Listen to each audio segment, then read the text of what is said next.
আসসালামু আলাইকুম সুবহান, সবাই কেমন আছেন? আশা করি সকলে ভালো আছেন। আলহামদুলিল্লাহ, আমি আপনার দোয়া ভালোবাসা অনেক অনেক ভালো আছি। তো এই খ্যাতটা দেখছেন, এই খ্যাতটা হচ্ছে নতুন কুল বাগান বা কুল গাছ রোপণ করা হয়েছে এই বছরে, অল্প কিছুদিন আগে। তো এই খ্যাতটি হচ্ছে 7 কাঠার মতো। এই খ্যাতে 29টি থেকে 30টার মতো বা 28টা গাছ আছে।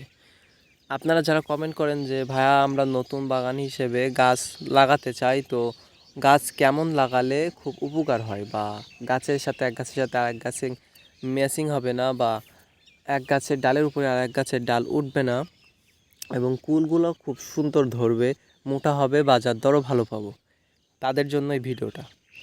আপনি একটি এক কাঠাতে সর্বোচ্চ হলে 3 থেকে 4টা গাছ পুঁতবেন বা 3 থেকে 4টা গাছ রোপণ করবেন।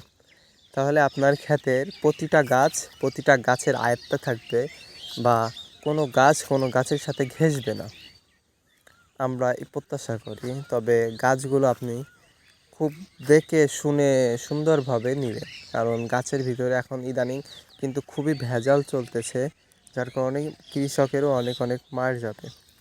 আপনি খেতে আনাচে কানাচে আরও 2-1টা বাড়ায় দিতে পারেন, কারণ আপনার অনেক সময় গাছ মারাও যেতে পারে।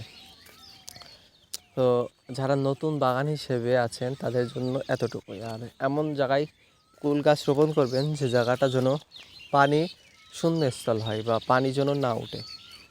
এত সময় ভিডিওটি ধৈর্য ধরে দেখার জন্য অসংখ্য ধন্যবাদ। আপনি কোন জেলা থেকে আমার ভিডিওটি দেখছেন অবশ্যই কমেন্ট করে জানিয়ে যাবেন। আর কাটাতে কিন্তু 3 থেকে 4টা এর বেশি রোপণ করবেন না। আসসালামু আলাইকুম রহমতুল্লাহি ওয়া বারাকাতুহু।